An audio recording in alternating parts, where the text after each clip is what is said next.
Hello. Welcome to the Churchill Club. We are so excited to share with you the evening ahead. First, some brief comments and some thanks are definitely in order. Starting with a few words about Churchill Club. Since 1985, which you may recall as the year of Windows 1.0, this is one of the world's premier independent stages for important conversations about technology and business innovation. Our passion is to inspire and fortify people everywhere who desire to contribute to innovation, economic growth, and social good as better leaders, collaborators, mentors, and citizens. In the programs that we create for you, we look for what's new, next, not widely discussed, to surface new insights and new inspiration that can result in new opportunities, can and has resulted in new opportunities to meet the future together. We thank Microsoft for our partnership of many years and for support of this special program, notably Frank Shaw, Doug Dawson, and Caitlin McCabe. Thank you so much. We also thank our distinguished longtime partner and sponsor, Accenture, notably Julie Rosendahl. Thank you.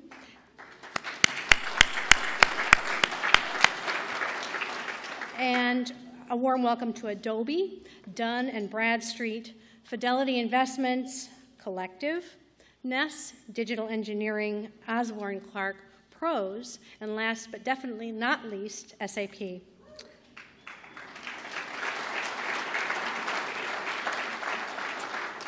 I now call to the stage someone who is very special to us.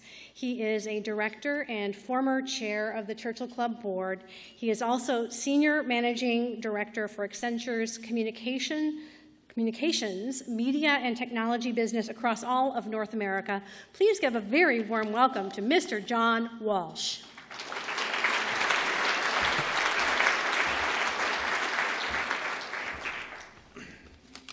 Okay. All right, thank you, Karen. On behalf of Accenture and the Churchill Club, I am privileged to introduce two extraordinary individuals who are driving positive change in the industry and the world at large, Reid Hoffman and Satya Nadella. First on Reid. Reid has been called the most connected man in Silicon Valley. He is an investor, entrepreneur, and philanthropist. He is a partner at top venture capital firm Greylock Partners, co-founder of LinkedIn, Microsoft and PayPal board member, New York Times bestselling author, and he hosts a podcast called The Masters of Scale. In 2016, Reid was recognized at the annual Churchill's event as Global Benefactor of the Year. Interesting, the Churchill Club also had Reid on this very stage in 2012 interviewing Microsoft's last CEO, Steve Ballmer. Now, mind you, that was before Reid was part of the Microsoft family. One of my favorite quotes from Reid is, "The world of tomorrow will be more like the Silicon Valley of today, constant change and chaos." This is a theme I'm sure we'll hear about more in tonight's conversation. And that brings me to tonight's guest of honor, who is, of course, Satya Nadella, Chief Executive Officer of Microsoft. Satya was just 21 when he emigrated from Hyderabad to the U.S. to pursue a master's degree in computer science. He joined Microsoft in 1992 and became its CEO in 2014. In a recent Wired interview, Satya said, "I am the product of two uniquely American things, which is American technology reaching me where I was growing up and giving me the opportunity to dream the dream of coming here, and then the immigration policy allowing me to stay and live that dream. I think of those two opportunities I was given as something America should always stand for."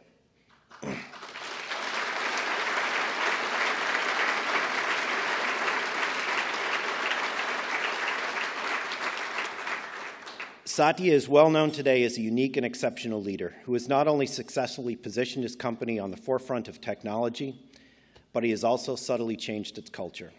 In fact, under Satya, Microsoft revised its mission statement to empower every person and organization on the planet to achieve more.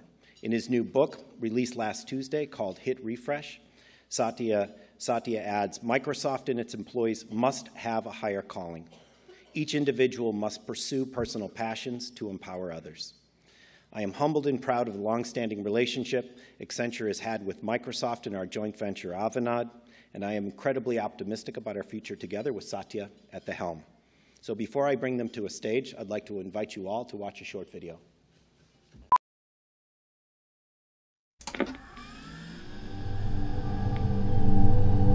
Where does inspiration come from? Where does innovation begin? Where does the future really start?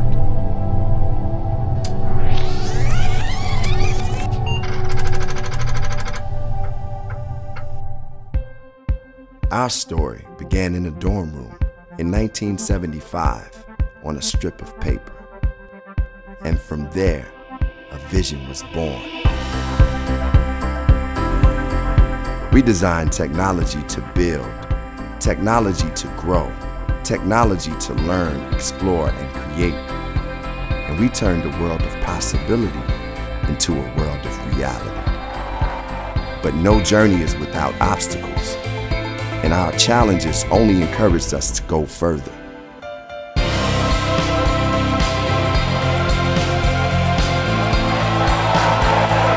This is a new chapter. With new frontiers, new possibilities, new obstacles, and a renewed passion and vision to face them all. It is our mission to empower every person and organization on the planet to achieve more.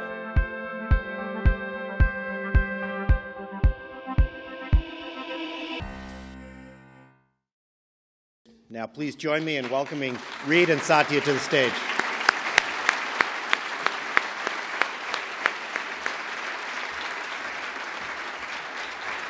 Thank you so much. All right. Well, welcome to Silicon Valley. Thank you so much, Reid. Thank you so much for that introduction as well. And it's great to be here. So let's start with why write a book? It's like doing a startup, and you already have a fairly big job. It's a great question. It's the right place to start. In fact, the inspiration to even write the book came when I went and met Steve Ballmer 6 months or so after he had retired. And I asked him, "Are you writing a book?" And he said, "No, that's the past. I'm off to the future." And when I heard him say that, and when I went back, and I felt that most business books are written as look-backs, either whether it's a grand success or a grand failure, but it's mostly about looking back. I mostly started out even trying to capture the chaos that one is going through while in the process. So it was never meant to be about having reached any destination. It's definitely not meant to be of having achieved any grand success. But I wanted to capture the meditations of a sitting CEO, if you will, and all of the unanswered questions. And then, of course, the two stanzas that came more naturally to me were the ones around Microsoft and the world. The hard one was to write about the look back of my life. But nevertheless, that was the inspiration for it. Well, why don't we start with a hard one then, since, starting with moments of discomfort. What was... I think you were unusual for, and this is, of course, a reflection of you, of actually reflecting some of the personal parts of your journey. It's the kind of what the hopes and kind of the lens that your son has given you, but also kind of your own journey from India to here. What do you think is because it's all future-oriented. So when you look at those stories of yourself, what are you hoping to share with the world in terms of sharing your own personal story?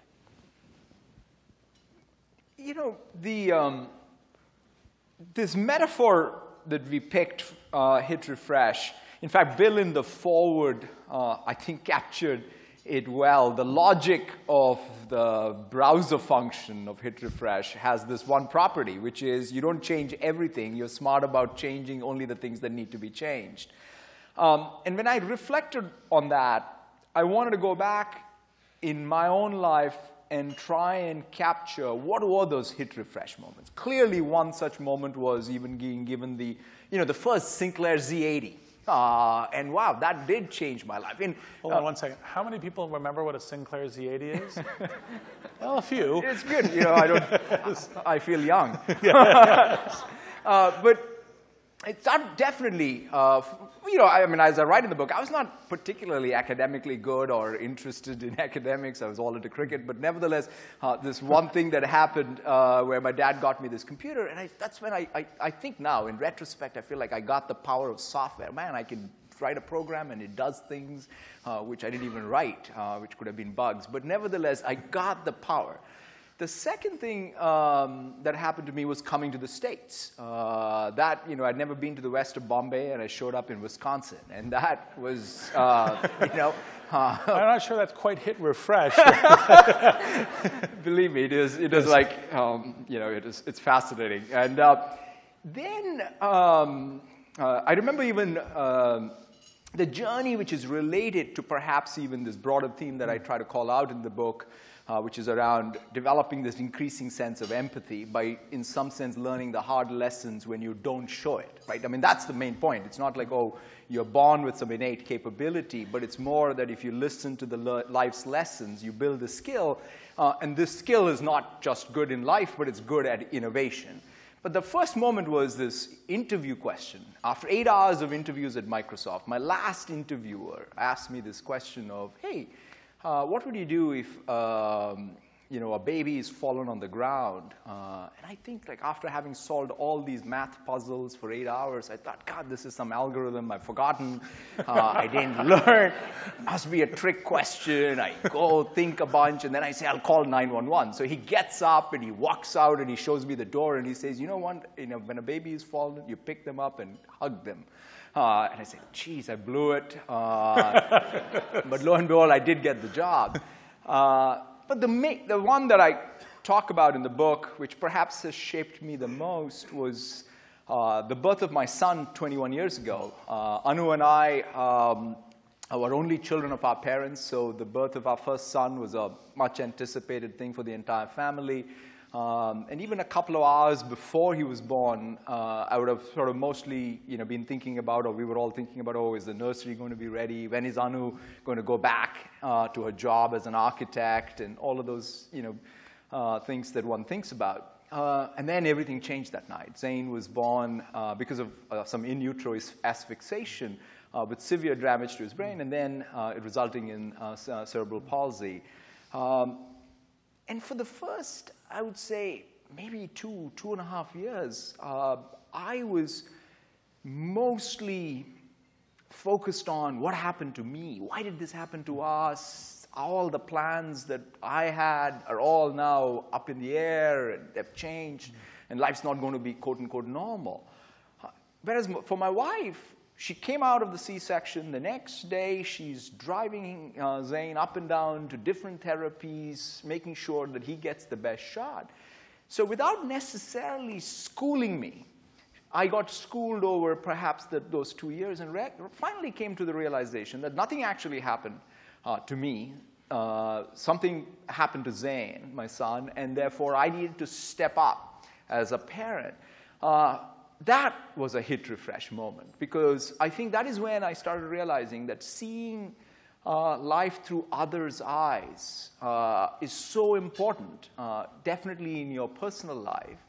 And then I realized that that's what leaders do to have any followership at work, but not just followership at work, to innovate at work. I realized that what do? In fact, the core to innovation is to meet the unmet, unarticulated needs of customers. And that has to come from perhaps that deeper sense of empathy you have for what's that unarticulated need. And so that's the thread where who I am because of life's experience now definitely shapes who I am at work. Well, and I thought one of the things that was rare and important about that part of the book and that part of sharing was to say, look, part of leadership is not trying to be this aloof, inhuman person. It's we all have these life experiences, and that's part of what connects us together. And if you're going to be a good leader where people can feel, I feel not only are you sharing a mission, but you're sharing parts of your life with us. Right. And I thought that's, I think that's a hallmark of what successful leadership going forward is, which was one of the reasons I thought starting with a personal story was so important both in the book and also here with us. So let's move from there to Microsoft, right? Because obviously part of the whole idea in Hit Refresh is, look, this is a bit of past, but what's important is the future. What's important is how do we get there? How do we build the right connections with employees, with customers, with the world at large? And so how did these experiences of kind of the human tapestry, of empathy, of growth psychology, then kind of say, here is what we're doing when I step into the CEO job? Yeah. See, one of the things that struck me, and I'm still very much a student of how do companies over a long period of time achieve success, because that's one of the fundamental challenges. We are in our 43rd year. It was fun to watch even the video and all the logos we had over those years.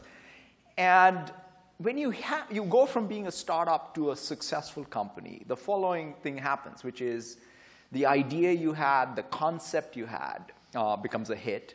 Around it, you build all the capability, human capability and other. And then the culture grows around it. So there's this fantastic virtuous cycle between the concept, the capability, and the culture. And then round and round it goes. Except the problem is that concept, however novel it was during the day, ultimately there's no such thing as a perpetual motion machine. It'll run out of gas. You need a new idea, a new concept.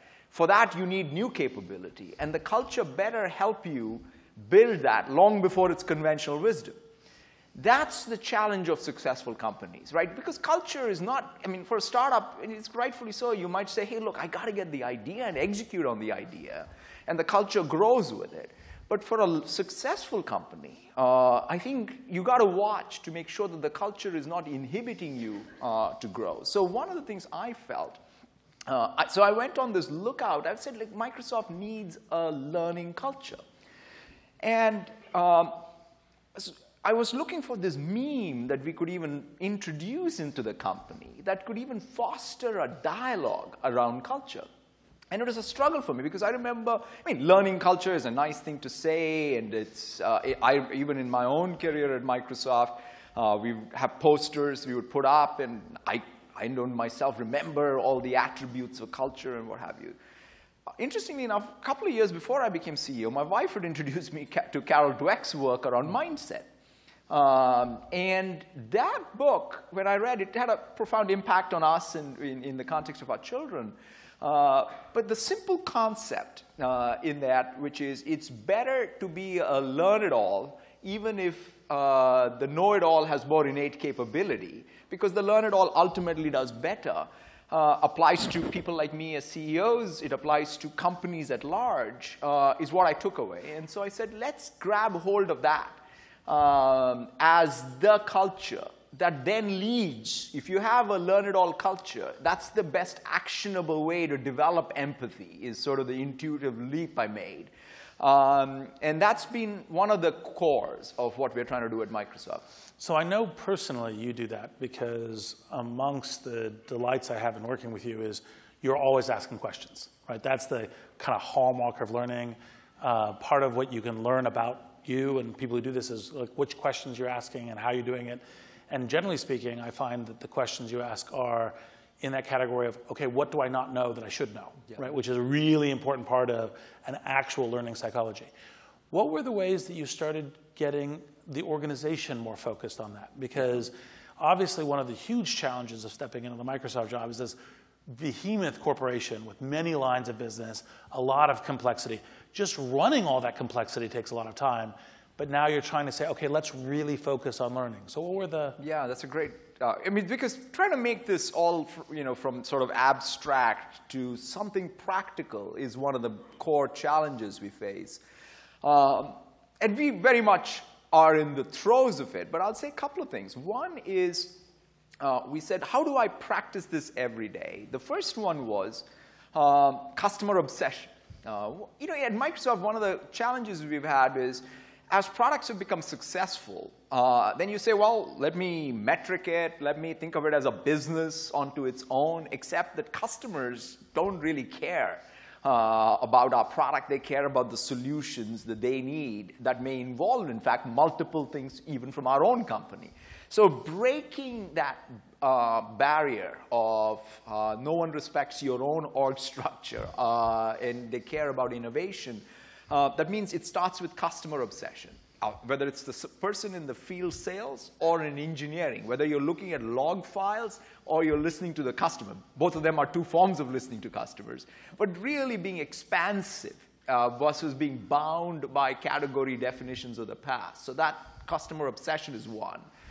The second one, which has probably been the one that we have the most amount of work to do, but the most amount of excitement inside of the company, is diversity and inclusion.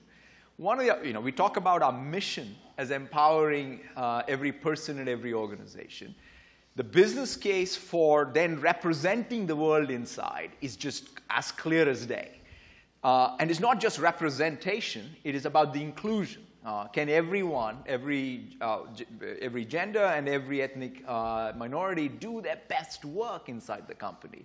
That requires real drastic change in behaviors, the ability even to conduct a meeting and such that there's inclusive behavior. So that's another place where you can practice it. Like I feel like, hey, you want to learn this growth mindset, practice it in every meeting. And then the last piece is a little more about breaking the Microsoft org silos. We have this thing which we talk about as One Microsoft. And a good manifestation is, like Office and Windows, still massive parts of us. But we don't talk about Office and Windows. We talk about something called Microsoft 365 because we've realized for most of our commercial customers or small business customers or even individuals, what they care about is the end-to-end, how are we helping them with their communication needs, with their productivity needs, with their security. And really, instead of being bound by any category definitions of the past, can we bring all of these things together? So those are practical things that we are trying to say, let's practice it. And it's more about, it's not like, let's not overly scorecard. The one thing we're trying to avoid in all of this is new corporate dogma. Because if this was viewed as, hey, Satya's new dogma, I think we'll go nowhere. And the idea is to say, let's give it breathing space. So one of the things that I was impressed with and delighted by, but I also thought that Silicon Valley didn't have as good a lens on, was the depth of the technology and the future that actually Microsoft has been working on. And that has been part of my own journey in our conversations. Like, boy, folks down here should know a lot more about what's happening up in Microsoft. So let's shift to technology as part of Microsoft. So let's start with mixed reality. And why don't we start with, how do you look at mixed reality? How do you think it's key in terms of the future? And then is mixed reality the same as augmented reality, or is it different? In which ways is it different? Yeah. And before I get even to the specific of mixed reality, the one point I would make, Reid, is just like culture, one of the other areas we really focused on is to be very clear about our sense of purpose and mission. In some sense, you can go back all the way to the birth of the company. After all, Paul and Bill's first product was the basic interpreter for the Altair. Therein lies, I think, a lot of who we are. Most people say, hey, what are you? Are you a consumer company, an enterprise company? I think of us as a tool maker and a platform maker. That's what comes naturally to us, right? Which is, let's build technology so that others can build more technology. That's how we are wired to think about, especially in today's world where every business is a digital business. We want to be the tool maker for those businesses. In that context, the way we think about mixed reality is as follows. I mean, first of all, I believe this is the ultimate computing experience, right? Which is where your field of view is now got not only the computing experience, but it's got even the analog world. So the digital and analog come together. My view is that there's just a dial, whether you want to be completely immersed, that's VR, or you want to have augmented. And so we want to build, whether it's the devices like HoloLens. In fact, tomorrow we have another event where we're going to talk a lot more about essentially just like how you bought a mouse and a keyboard and attached it to a PC, for $200 you can now just buy any HMD device from multiple sources, and it'll be like an ability for you to completely be immersed in experiences. So that'll be VR. We have HoloLens, which is, in fact, we found that it's changing how people work. And the killer app for it is all these collaborations that happens within enterprises between even frontline workers and designers. So at Boeing, you can now see them really not only do the aircraft design, but the people who are in their sales side can collaborate with the designers while the plane is being constructed. So that ability to reimagine how work gets done across a new medium is what we're focused on. What do you think some of the key interesting, what do you think the first interesting applications in work from a mixed reality will be? Are they in the field? Are they in the manufacturing line? Medicine? What are some? Great. I mean, let's take some examples, right? Take the first year anatomy class at Cleveland Clinic is being taught using HoloLens because it's much easier for both the teacher and the student to get anatomy using holograms that are right there. Take the example of Ford. The way they're using HoloLens is to completely change the design process. I had not realized that until recently, the way you designed cars was to build a clay model, which would weigh something like 5,000 pounds, and then you would move it so that people could actually comment on it. Whereas now you're using HoloLens, there's a hologram, you can even have the people from your sales team and engineering comment on it, leave voice annotations on it. It's completely changed the design process. Design, like, take anyone who is, Trimble, which is, does a lot of architectural work and has basically design applications, is able to build digital twins for these physical locations. In fact, one of the things is for a mine operation. They built a visualization, which is the twin of it, and they're able to sort of literally see everything that's happening in the physical plant and thereby optimize the physical plant. So that's the spectrum. And of course, there's gaming. And when it comes to VR, we will always have video and gaming.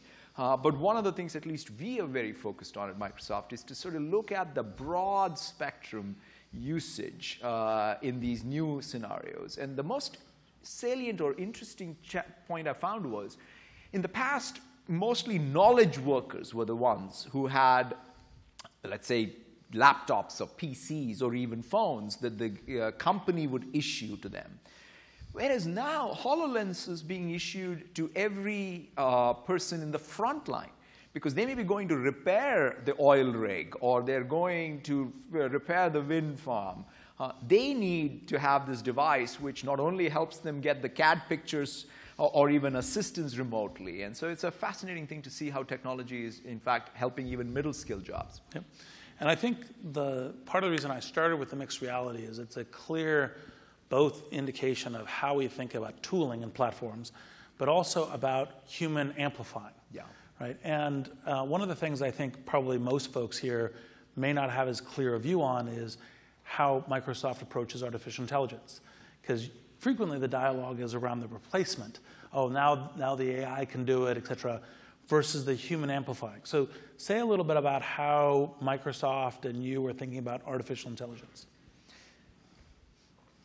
I think, first of all, AI is, I think, perhaps one of the more profound technologies of our time. But one of the key decisions I think we all get to make as designers of AI or creators of AI is that first design choice, because I do believe it's going to be path dependent. In other words, the choices we make are going to define where we end up. So I feel that the first design principle that guides us at Microsoft is let's empower humans with AI versus try to, or in other words, augment human capability versus replace human capability. I'll give you a practical example of it. We launched an app called Seeing AI It's available on the Apple App Store. It uses the latest computer vision technology in our cloud to take anyone who has visual impairment and give them capability that is hard for them today. In fact, one of my colleagues, Angela Mills at Microsoft, she used to be someone I worked very closely with in my early days at Microsoft, and she still works at Microsoft. And she was telling me this story where she can now go into the cafeteria and order her food with confidence because she can take this app and see the ingredients. She can walk into a conference room even with confidence because she knows this is the right conference room versus barging into a meeting that she was not invited to. And so that means for the first time, Angela is feeling more confident of participating in the company because of AI. And another example is we took some of the technology we had in Microsoft Research, combined it with some of the reading capabilities. And so we now have learning tools in Word and in OneNote, so kids with dyslexia can read. Or even the latest release of Windows, we were inspired by Steve Gleason and ALS patients and said, okay, what is the input mechanism that somebody with ALS can have which will allow them to communicate? And it turns out that they have the eye gaze. So we now have eye gaze as a first-class input. These are all AIs that, in fact, help more people participate in our society, empower them, in fact, to get more of an economic return. And so I want us to grab hold of all of those opportunities and yet be clear-eyed about the unintended consequences of AI. So that's the approach we're taking. And one of the other parts of it that I think people here don't know about is there's also an intention, because usually with modern machine learning, it's throw all the data in a pile and do a lot of learning from it. So it's the massive aggregation of data pile. But the problem, of course, is there's privacy and other kinds of considerations. So what are some of the ways that Microsoft's thinking about, look, this is how, in addition to the amplifying human capabilities, these are the ways that we're doing human protection around privacy and similar issues? I mean, in fact, yes, that'll be another one of those places where we will have to build trust in the AI we create. Everything from, for example, we as creators of AI will have to make the AI intelligible, not just intelligent, and take accountability for it. Because I think that unless and until we do that, there's not going to be trust. I can't say, here's a learning algorithm, I don't know what it does, you should use it. It's kind of hard. You need to be able to really say, okay, I actually have a responsibility. And that's, I think, state-of-the-art challenge, which is how do I make AI intelligible. But you bring up even the tougher question around that transparency around where is my data, what is the data being used for, and are you protecting my privacy? That sort of leads to another principled stance we have taken. For example, one of the things that I think is going to go to the Supreme Court now is the case we have on the warrant that the government of the United States issued to access data in an Irish data center. You could say, hey, that's got nothing to do with, that's a data sovereignty issue, what does it have to do with AI? I fundamentally believe all of these things are all related, because ultimately it comes down to our responsibility as a company to protect, secure, and then protect the data and the privacy of the data of any customer or any organization. And in order to do that, we also have to understand that, look, we live within the context of countries that need to protect the safety of their citizens.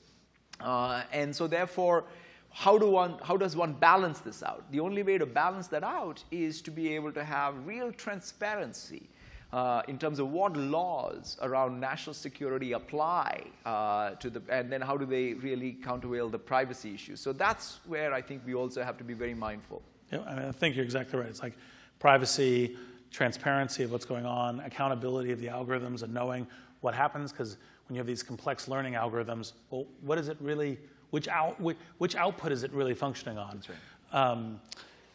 So the next part on, I think, the AI side is that I don't think a lot of folks realize the depth of services, which Microsoft calls cognitive services, which it's building into Azure to try to make these AI tools available for developers. Because the natural thing is to say, look, if you're building programs for consumers and other kinds of things.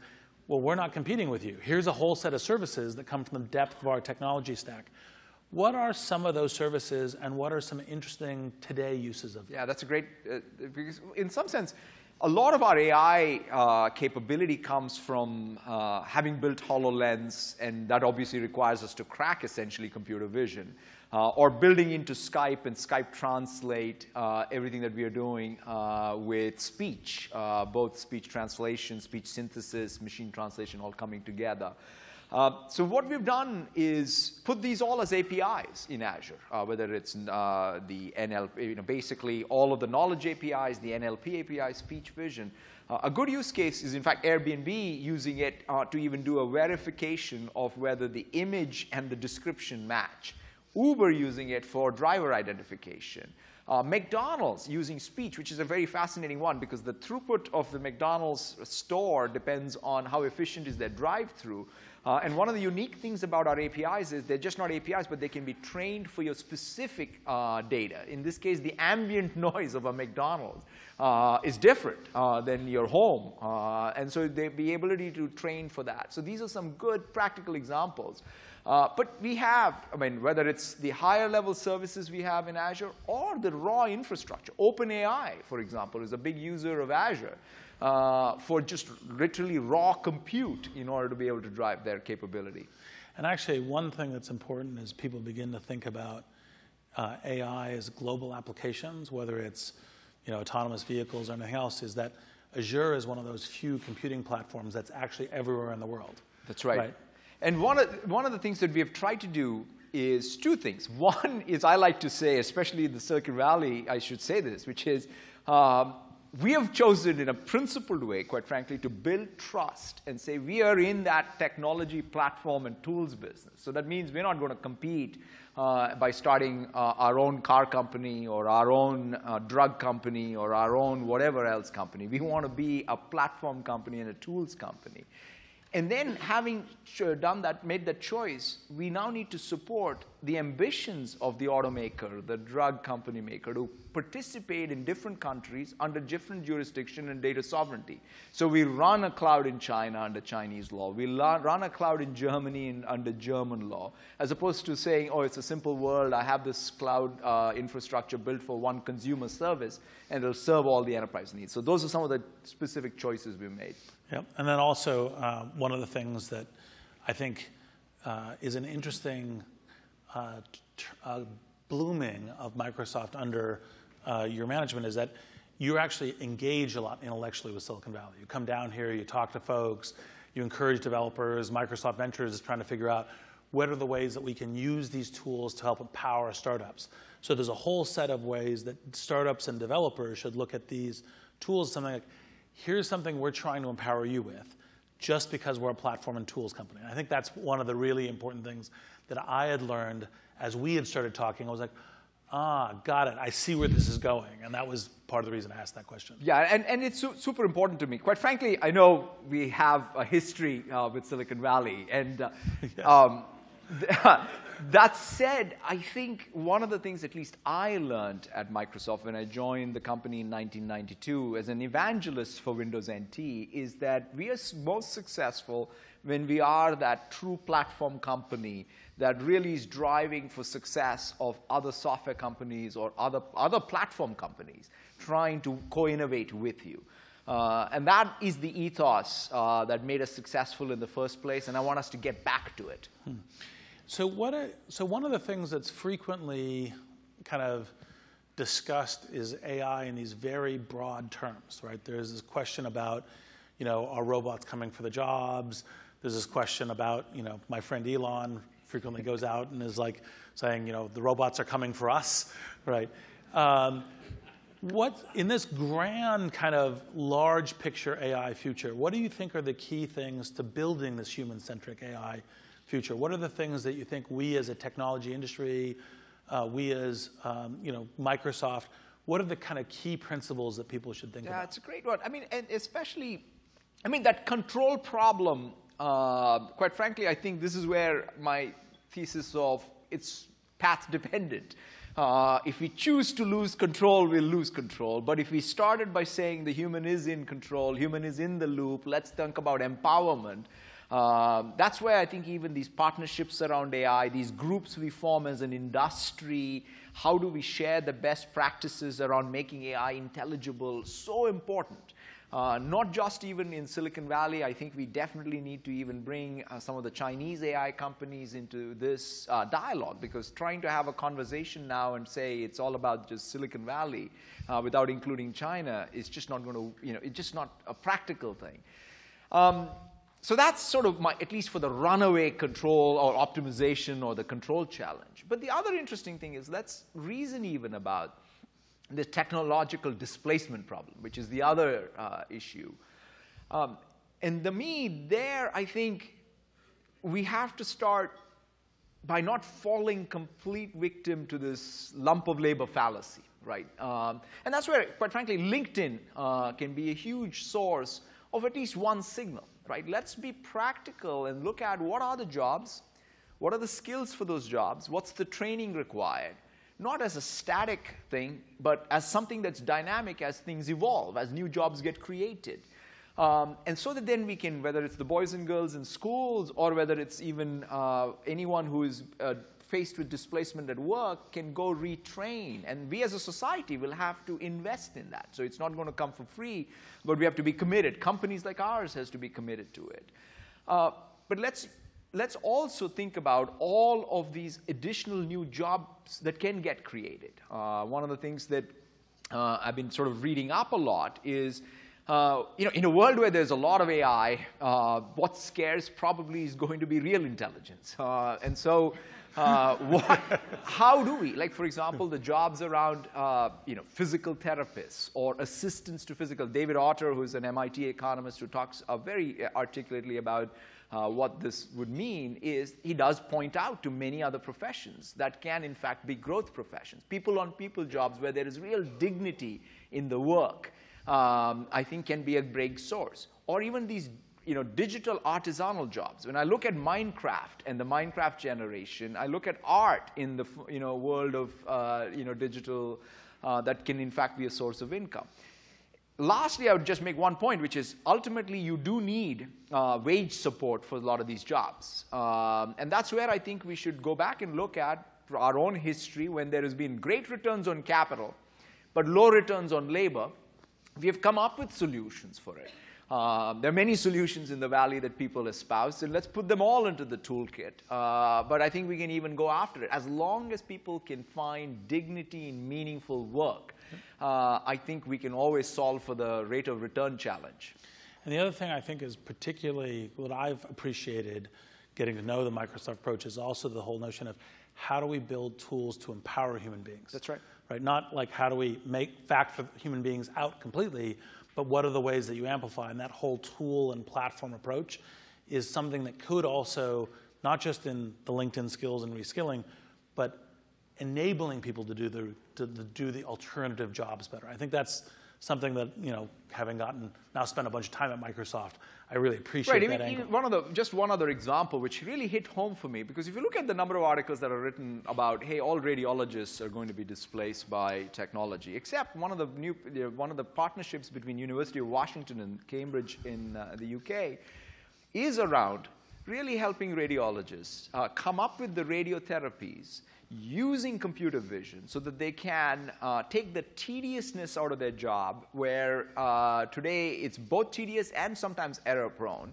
and spend more time with the patient.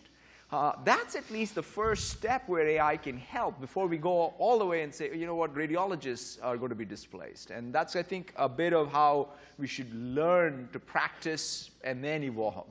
So now let's move to the area that totally boggles my brain. Thus far, everything was in the zone, but quantum computing, right? Which you actually, well, I was surprised, actually, you devote some pages to in Hit Refresh. What can we see coming in quantum computing, and how do you look at that as another technological amplifier? Yeah, I mean, this has been fascinating for me to watch, and not that I know much about quantum. This is the one thing even Bill says he hardly, he hardly understands, which is sort of like stunning to me. Here's the context for it for a bit, which is you sort of say, wow, look at the amount of progress we've made as an industry. It's like the Xbox One X that's going to come out is going to have 7 billion transistors. The first supercomputers, I believe, had around 13,000 of them. So we have a lot of computing power. And we're solving, obviously, all these deep learning challenges and throwing a lot of elastic compute at it. But the reality is we still can't model that enzyme that's in the food production. We can't figure out, hey, here's a catalyst that can absorb carbon, or build this new material that's going to be superconducting at high temperature for lossless power transmission or what have you. So that means there are computational challenges that are unsolvable today, or will take as much time as from Big Bang to now. Then you say, OK, if that's the case, what do? We got to invent a new computer. At least at Microsoft, 10 years ago, quite frankly, we got started. And the idea was not to even achieve one of these another parlor tricks of creating quantum supremacy in the lab, but to say, what is a real scalable quantum computer that can be a general-purpose quantum computer? So you needed to first bet on some theory that will allow you to stabilize these qubits, and lots of them. And so I've now spent a lot of time with Michael Friedman, who's a Fields Medal winner, who works at Microsoft. And he told me, do you know your square roots? And I said, what do you mean square roots? I thought, I didn't pay attention to square roots, but tell me more. But nevertheless, he has really this math called topological matter. Or rather, there is a particular phenomena of topological matter that allows you to be able to stabilize, or at least theoretically prove, that these qubits can be stable. Then, of course, you've got to go to the physics. That means you've got to be able to find actual physical instantiation of the topological matter. And that's where we have a couple of world-class physicists who at least are at the transistor stage of it. We now need to scale it to the IC and beyond, where we can say these Majorana particles are the ones that actually instantiate this topological matter. And then, of course, ultimately, you need a completely different computer science stack because von Neumann is no longer valid. And so that's what we're trying to put. Our quantum program has really got this unique math, unique physics, and unique computer science. But the first step, which only Microsoft could do, is what do? Like what we did with the Altair is what we are doing with the quantum, which is come up with a domain-specific language, put it into Visual Studio, put the simulator in Azure, and say, let's go have fun. Let's start building computer programs for the quantum. And that's in something that end of this year, people will be able to at least go use the simulator to start programming. And we'll plan to make more progress. And so the reason I thought that was an important question to ask is for you all to think, this quantum computing thing, I should understand it. I'm not sure how many of us understood the technological depth that Satya just went into. So I'm going to retreat back on my last question to something a little easier, and then we'll open to the audience. Where has artificial intelligence made your job as Microsoft CEO easier or more productive? That's a great one. Every day, there's this one feature of Cortana. I tell you, it's my favorite thing. So if I say, Reid, if I send you a piece of email, and I say, I'll follow up day after tomorrow, and lo and behold, day after tomorrow, it's going to wake up and tell me, you said you're going to do this day after tomorrow. Have you done it? And I tell you, the number of times it saves me is unimaginable. But I need more of it. Like we have this nice feature in Outlook called Focused Inbox. I love it, but I need that Focused Inbox to be super Focused Inbox because it just needs to get smarter and smarter. It needs to understand my activities and my priorities and temporally adjust. And this is like Bill's favorite thing. So whenever I say, have you made some progress, he'll tell me, you've not made any progress. See, look at my inbox. Yeah, Bill's especially. And but AI in every day, like just higher understanding of semantics. In fact, this is my another favorite thing I I was talking to Joshua Bengio, who works with us, who's one of the big researchers in deep learning out of Montreal. And I said, look, you know what? I need AI that's going to crack this ultimate problem. I mean, if it reads Hamlet and it can figure out that Iago is possessed by the devil, that's when you have real AI. Yes. Just imagine if it can judge human character for you. Yeah, although that might be scary in all kinds of other ways. And so with that, I think we are going to audience questions. Looks like we have one in the back. I think, raise your hand, yes. Hey, hi. So voice clear? Okay. So to the last point about, I actually have two questions, but the first one is to the Hamlet question. Do you think like AI can compose poetry and stuff in the near future? And the second one is for the both of you, especially Reid, who's like focused a lot on politics and democracy and all of the stuff surrounding it right now. Going back a little bit to the basic income thing that you guys were talking about, do you see a future where the AI starts making money autonomously and then just like gives it for like people and stuff for like as sort of like low-level wage replacement of some sorts? Thanks. I'll take the first one. And Thanks. And then I'll let my friend Reid. Look, I mean, the reality is, I mean, since you brought up poetry, it's interesting. There's a bot that we have in China called Xiaoeyes, which is doing super well. It's, I think, maybe north of 50, 60 million daily users of it. It's a social bot. And in fact, one of the most stunning things is its conversation lengths are huge. So we've, in fact, taken that same technology and it's composed poetry. And there's a published book in China, which is one of the bestsellers, is a poetry book published by Xiaoeyes. But your deeper question is it poetry? Is it poetry as we humans understand it? And that's where I think this manipulation of this high-dimensional vector space and magic happens. Is that the same thing as what we as humans do when we sort of take what we have learned from our life's experience and abstract it into sort of what is prose or poetry? I don't think so. So I think we have to sort of be very mindful of what we call computer-generated as a real substitute to sort of what is human-developed. Similarly, for example, in art, like there was this beautiful piece of work we did with the Tate Museum in the UK, where we said, let's just read the headlines of the day, right? And create art that somehow captures the headlines of the day using, let's say, impressionist painters as inspiration. And it was coming up with absolute novel paintings. It's just stunning to me. But is that art? These are, I think, unanswered questions. I sort of say, well, there is some real fascinating math tricks that seem to be working with lots and lots of data being fed to it. Let's, in fact, exploit it to empower humans. But let us not get all the way carried away to think that this is human quality poetry or human quality art. So that's at least my take on it. And by the way, the other thing will be interesting is not just poetry, but when you actually mix reality together with AI being generative and creative things, what kinds of art will show up there will be super interesting. That's right. Not just poetry.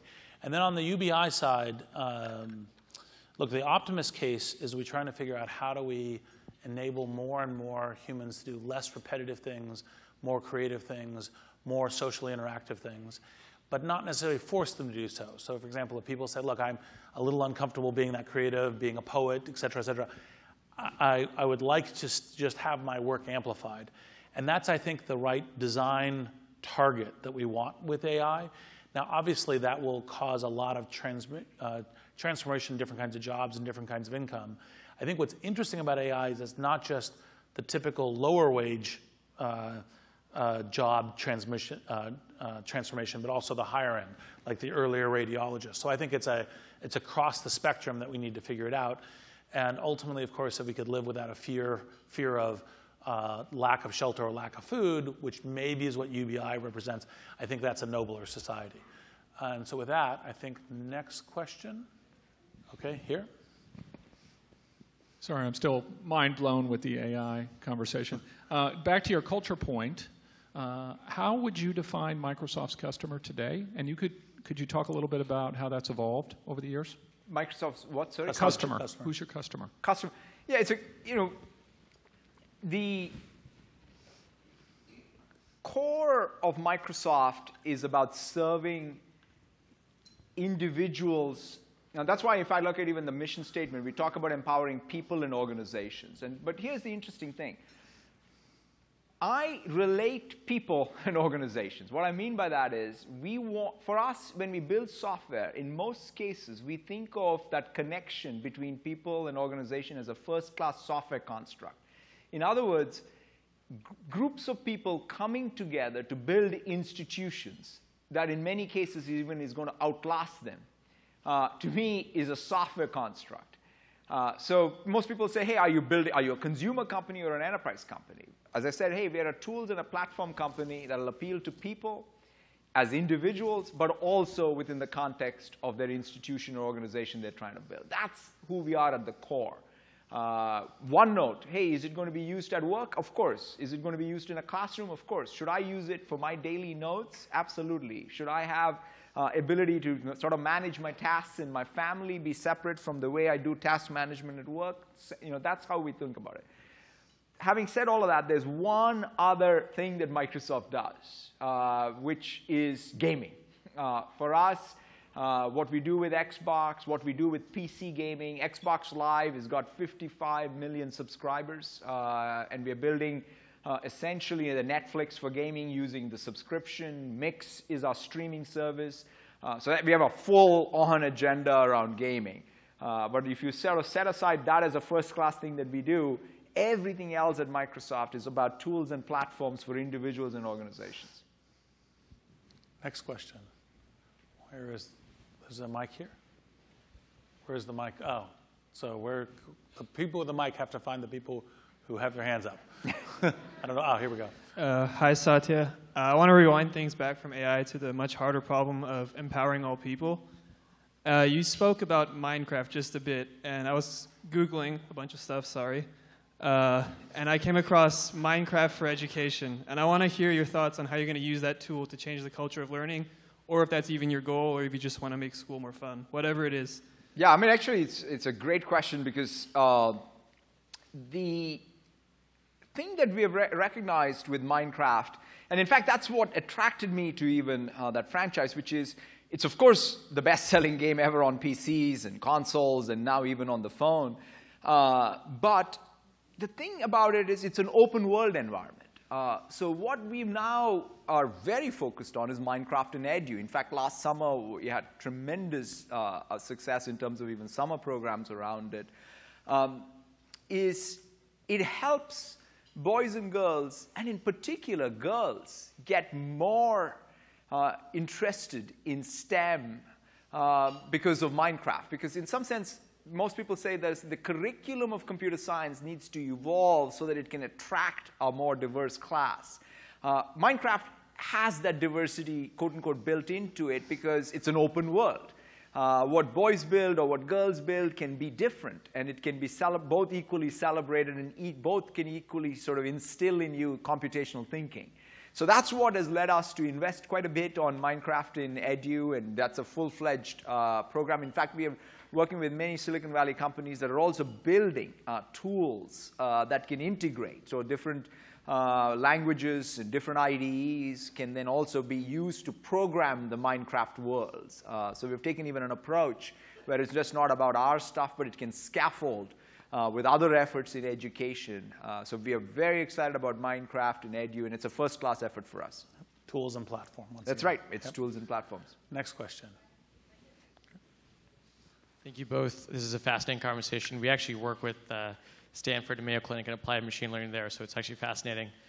I guess my question for both Satya and Reid is, knowing all that you know now, what one advice would you give your 21-year-old self?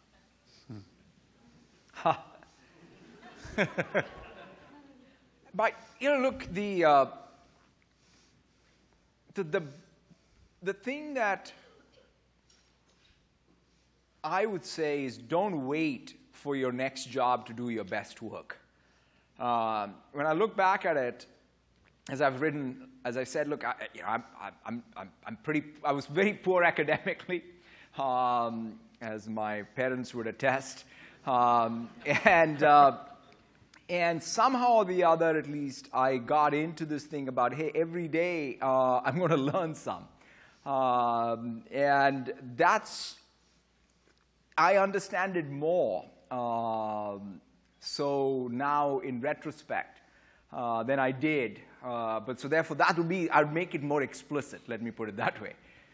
Because I think that the ability to sort of take whatever opportunity, like most people say, oh, were you waiting to be CEO? I said, no. In fact, the first job I had at Microsoft, I thought was like the most amazing, ultimate job I should ever have, and I'd be happy. And then I got the next, and then the next. And never sort of was I sort of saying, wow, I need to wait for this next job to do my best work.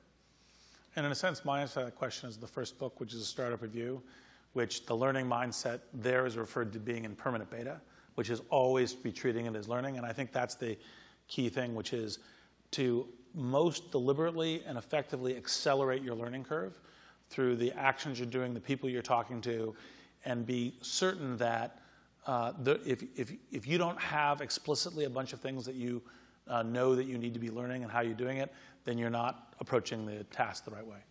And I think we're at the last question. This question is about shareholder return and your goal of human empowerment. How do you reconcile these things? Because I think it's a very big challenge for technology companies, particularly when actually driving the digital transformation of other companies. So how do you see this when, in fact, sometimes in the name of shareholder return, really people are treated extremely badly?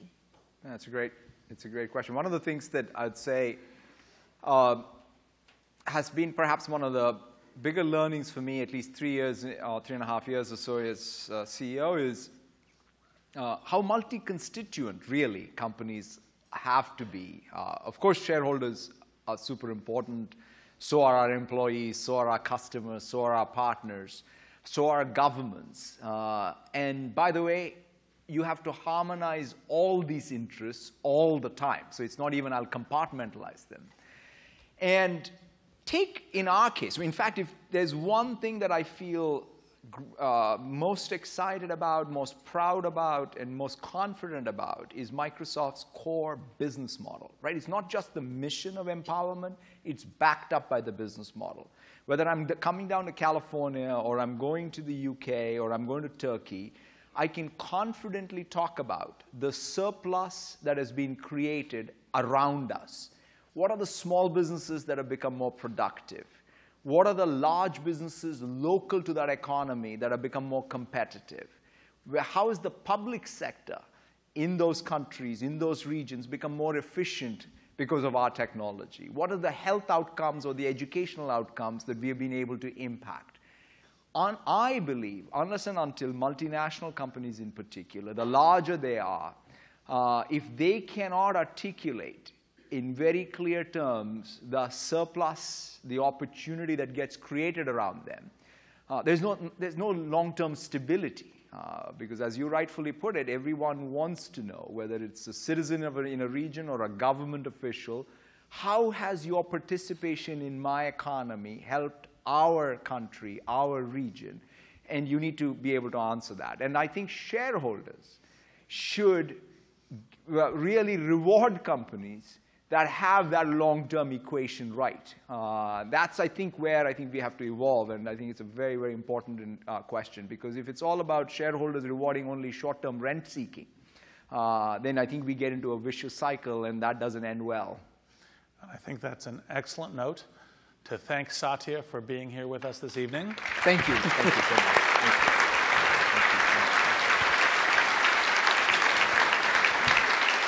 Thank you. Before you leave, Satya. Actually, not quite yet. We have to have the ceremonial presentation of the speaker T-shirt. One more thing. Yes, exactly. Really, thank you so much for sharing this inspiring, authentic conversation with us. We really appreciate it. Please wear that T-shirt in very good health indeed. A recording of this program will be available in about 24 hours on our YouTube channel. We ask that you kindly share it with people in your circles who weren't able to be with us tonight. You've been a terrific audience. We have a special gift for each of you as well.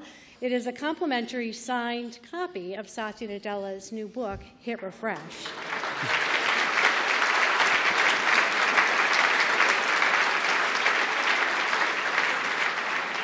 And you can pick that up on the way out, but first, let's enjoy dinner. Thank you. Thank you all. Thank you.